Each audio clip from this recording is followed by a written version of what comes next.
Right, good morning, folks. We have got to our June Café and it is Jenny Milne at the helm until I hand over to our great friends at the James Hutton Institute. I know we've got a few new people today to the cafe, so welcome. And as I was just saying before we went live, that it's great to actually now see some people on camera that I've seen in person for the first time in 3 or 4 years, which is always a good thing.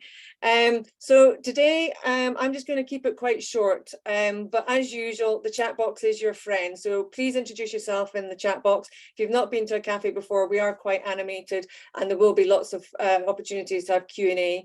We'll hopefully try and finish by about 11 o'clock-ish so that you get a good half an hour to quiz our presenters today. Just mute yourself just now, but it's great to have the cameras on because then I can actually see you, because I like to be able to see people. Now, what I'm going to kick off with is the usual slides about what SRITC is. And some of you here are partners, advisory board members, or indeed musketeers that help out behind the scenes. But as you can see, SRITC stands for being supportive, resourceful. I think we're all of that. We're very innovation focused. We're transformative, and amongst everything, we are a community of nearly 500 different people of shapes and sizes, organisations from all over the globe. Now, I've got a little bubble there to the right-hand side, just to sort of change things up a bit this week, to talk about what we've been doing in the last month since the last cafe. And if you've been following us on our social media, you'll have seen that we've been at the Royal Highland Show. And I have to say, I'm still exhausted from the Royal Highland Show. That was fairly full on. Lots of conversations, politicians, strategy, Deputy First Minister, rural delivery plan, lots going on. And before that, we had our first STEM cafe as well, where we launched the STEM report, which I'll touch on in a minute. We've also been asked to provide some evidence for a House of Commons transport poverty meeting, which is taking place on Monday, which I'll give you more information on. And if you've got an SRITC mug and you were at the cafe, we have a mug map going. So wherever you go, take your mug and take a photograph, and I will pass that on in a minute because Iriana is putting together a lovely picture of where our mugs are traveling around, just to show how rural people get around. So I think that really just shows you just what we're up to at the moment and how that fits in with our vision and mission of being a collective voice representing transport needs all over the place. And amongst all, we're sharing best practices, which today, with our two lovely speakers, they'll be sharing with you a fantastic project that they're working on for the next 4 to 5 years, that they're not going to get away with not coming back again, Ruth, in due course to give us various updates. But before I pass on to them, I did say that I would mention briefly the STEM work that we've been doing. So this was building on the 6 big asks, big ask number 5 in particular, that we published last year on the back of the NTS2 report that we did. And we got funding from the Rural and Islands Communities Ideas into Action Fund. And it was over a 3-month period because it's the usual January to March year-end spend. So I'm not going to go into masses of detail, but suffice to say, we did a bit of desktop research. Some of you here were involved in informal interviews and in island visits and indeed in a workshop. And from that, we were able to pull together this image, which is a stakeholder map of different people that and organizations that are involved in STEM. And every single one of us here have a contribution to make to STEM for young people, whether it's from primary school through to further education. So within that, we were also able to look at what the state of play was within STEM and what that looked like in Scotland, what that looked like further afield in the UK, but particularly looking at transport and looking at rural. So surprisingly, we did find a few case studies, and I'm just going to zoom through all of these because they are available in the report to look at. But we've got everything from green powered cars with the Royal Navy and the Jim Trust Clark, all the way through to work with the A9 that is taking place with all the communities along there.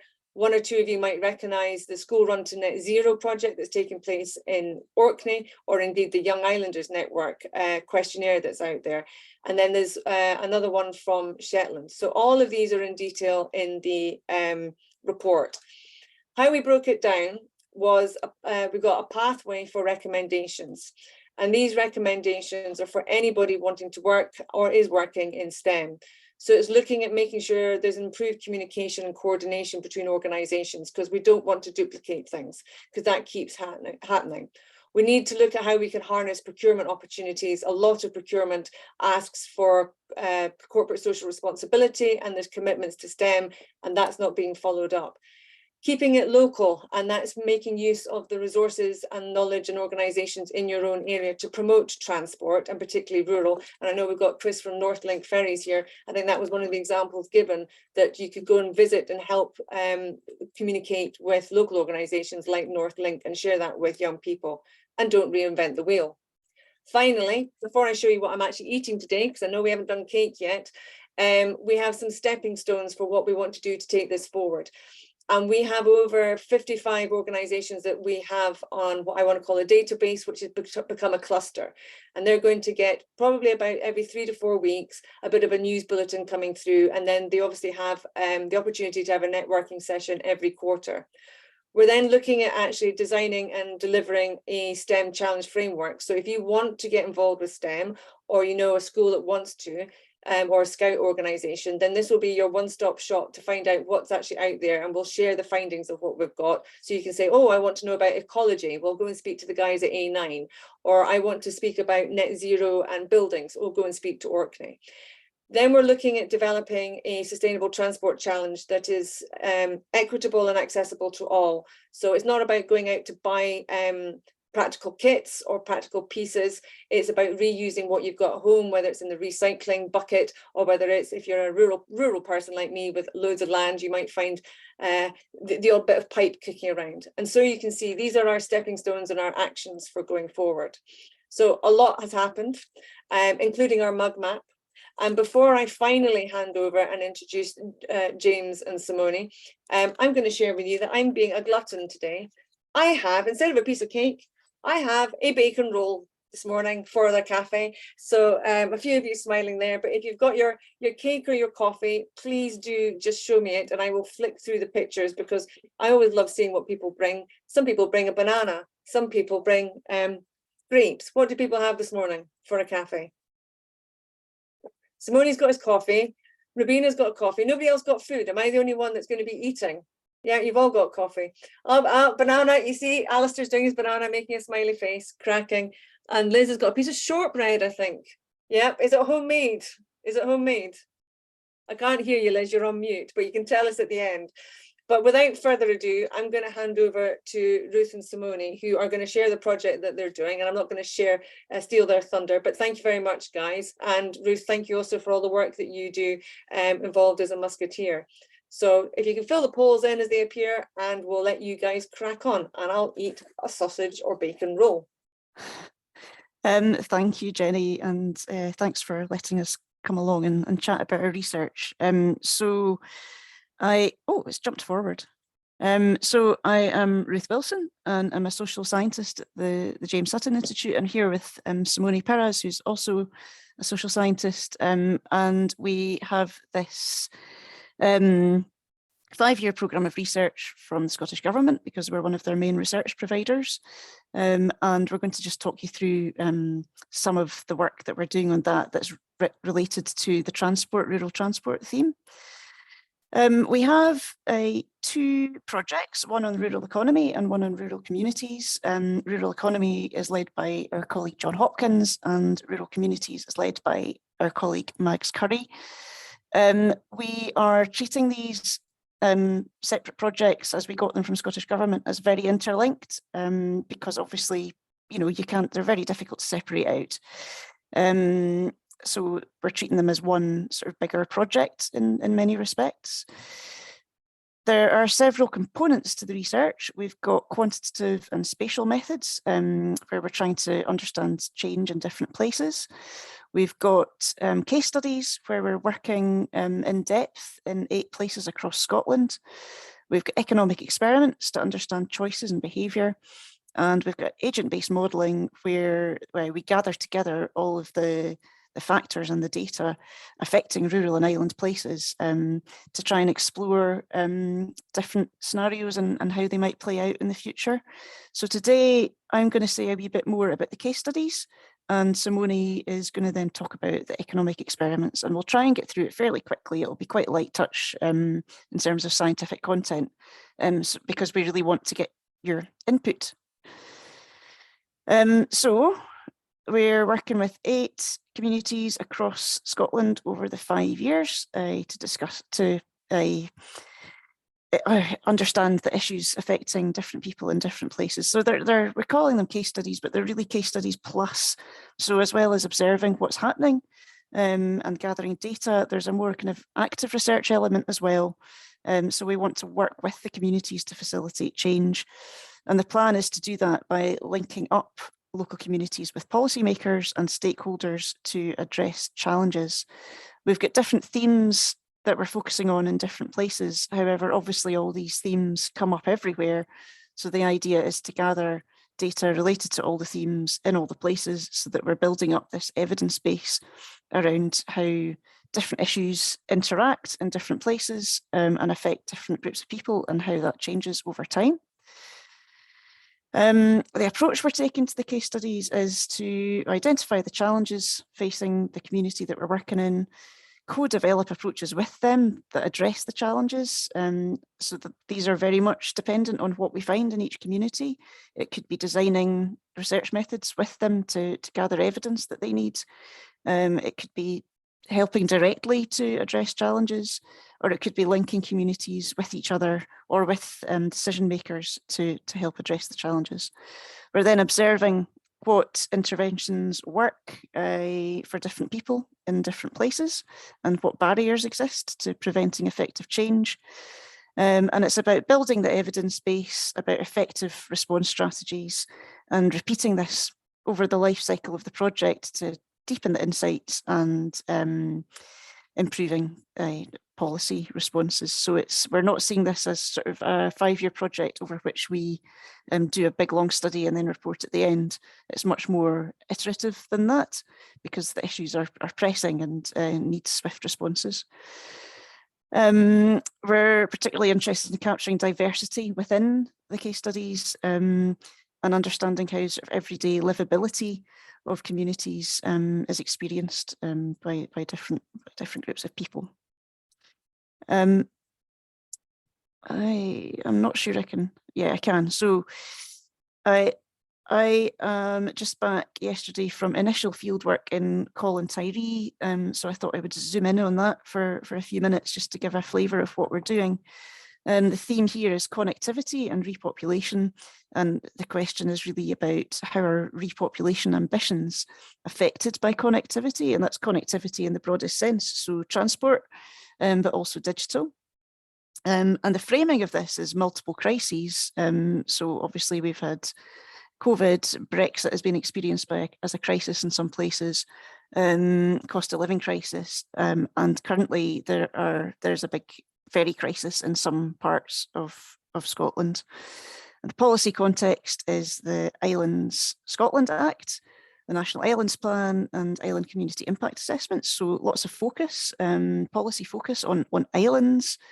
And Colin-Tyree themselves are part of a repopulation zone, a pilot repopulation zone to see what strategies can be used to assist with repopulation.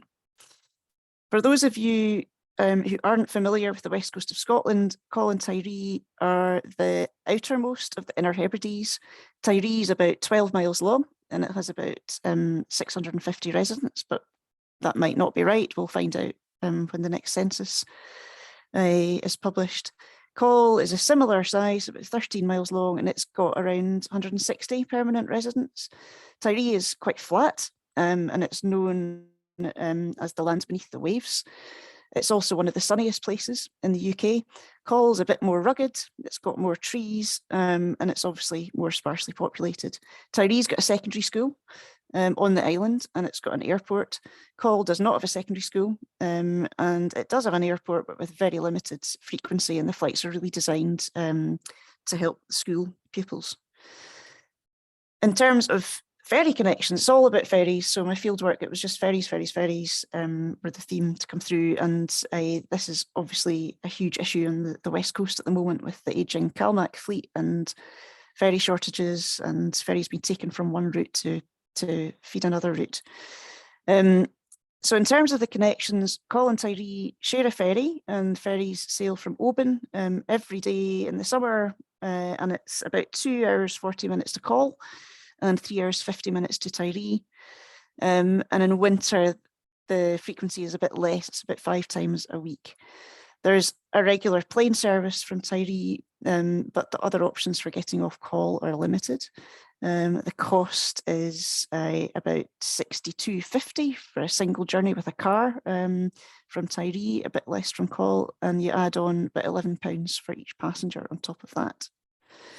So I've been speaking to some really generous people on the islands about their experiences of life and the role of ferries and how this might make a place more, how they can make a place more livable or less livable. This is not, at this point, I literally came back yesterday, this has not been a sort of well-considered piece of analysis that we're presenting here. It's more themes that I felt were coming through and sort of anecdotes.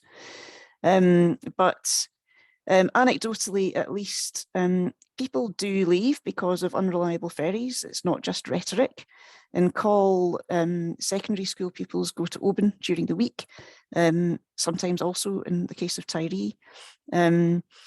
This is obviously not an easy thing for the families involved. And if the pupils don't get home at the weekend because of ferry disruption, parents are starting to weigh up what the value is of living on an island versus being able to see their children more regularly. And it can become a trigger to make the decision to move to the mainland. That has happened. A single negative ferry experience can also be a trigger for leaving. For example, being unable to get to the mainland to visit a dying relative. That was one story that I picked up where the sort of the shock of that single event made people reassess life on an island.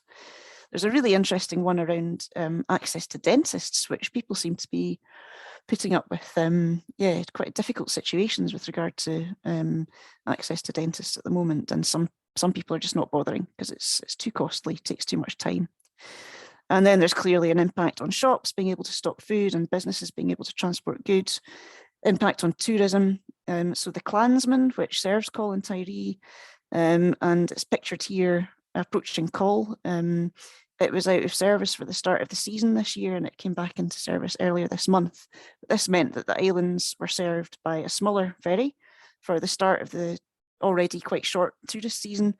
And there's just the general impact as well on whether tourists want to risk holidaying on the islands with all the press surrounding these disruptions. It becomes a risk. In terms of digital connectivity and the shift towards working from home that we saw in some sectors during COVID, this was seen to be a potential enabler for repopulation. There was some sort of optimism around that a couple of years ago, but this has sort of maybe faded a little bit, and that there needs to be somewhere for people to live. So it comes back to that housing issue.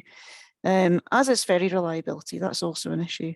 And the people that I spoke to felt that the potential for repopulation around digital connectivity had kind of stalled.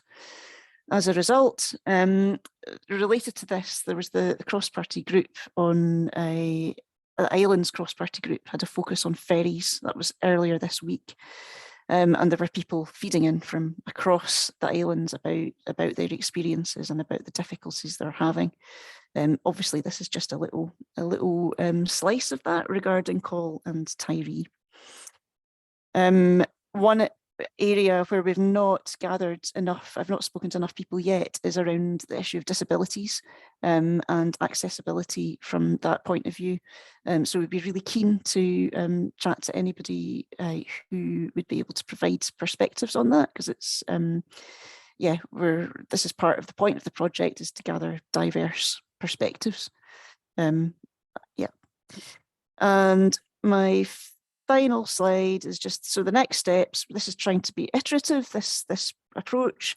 So we're going to be finishing interviewing across the case studies, feeding back findings and recommendations to policymakers and decision makers, trying to activate our role as researchers in enabling change. So it's rather than just sending off the document and carrying on with our lives. We're trying to see how what we can do, how we can activate ourselves to help with enabling change in these places. And then it's revisiting the places and building the evidence base about how that change is happening. And with that, I will pass over to you, Simone, if you're ready to go. Yes, thank you, Ruth. Cool. Thank you, everyone, for being here to listen to us today. I will speak about the bit on economic experiments to understand preferences, hope to make it easy and understandable. Hope it will not be too technical. So the Scottish government, which is founding our work, was to understand how to promote the change of behavior to stimulate more use of public transport and sustainable rural transports. And for doing so, we are trying to understand the barriers, the opportunities, and the preferences for different ways of traveling in rural areas. And in particular, we are interested in testing the potential for bike for short journeys or on-demand transport bookable by phone or by app for longer trips in some places where a scheduled transport is not feasible for financial or other reasons. And we use what we call choice experiments. So these are people are asked to make decisions in theoretical scenarios, and this decision will help us to develop further scenario about what will happen in terms of the decision of people and the type of way of transport that they will take if something was changing. This is a method that has been used a lot in transport, but mostly in urban areas. So we face the challenge to design something for a very diverse rural Scotland to try to cover very diverse situations. And it can feel quite theoretical to some of the respondents. Indeed, we had a pilot, and some of them commented that it was very theoretical, but this is meant to cover very different situations. And we also would like to thank all those that answered the pilot, because this helped us improve the research instrument a lot. Maybe some of them are here today too. So can you change, please, Ruth? Okay, so the bit that is the key innovative bit that we will have in our survey, so it will be an online survey, is the choice experiment itself. So people will be asked to make decision for 9 potential trips, 3 of 2 miles, 3 of 10 miles, and 3 of 30 miles, which are the standard commuting trips that we detected from the Scottish census of 2011. And they will have the possibility to choose if they want to use the bike. Of course, with 30 miles, it will be a little challenging, private vehicle, or public transport, or on-demand transport. All these options will be characterized by specific characteristics, that is the travel time, how reliable it is, the frequency of service, the cost, and for the on-demand transport, the way of booking, because we thought, okay, maybe an app could be a challenge for some social categories. So we want to see if this affects their choices. We run the pilot. After calibrating these values based on real values of rural areas. But we faced the challenge. Everyone was choosing the car, basically, because the time were so long and the cost so high for public transport that we were getting what we really see in real life, and we were not getting any interesting information. So we try to change now for the actual survey, which is not out yet, and try to make it more appealing, the public transport or on-demand transport, to see in theory what would happen if things would improve. Please, Ruth, can you change?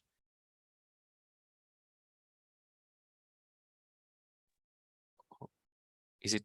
I'm trying blocked? to, sorry. Yeah, so, but you can see here one card, so people will have the option to choose between the 4 options. This is the screenshot of part of the survey, the choice experiment. So where people will have to make the choice at the bottom of the card, given these conditions.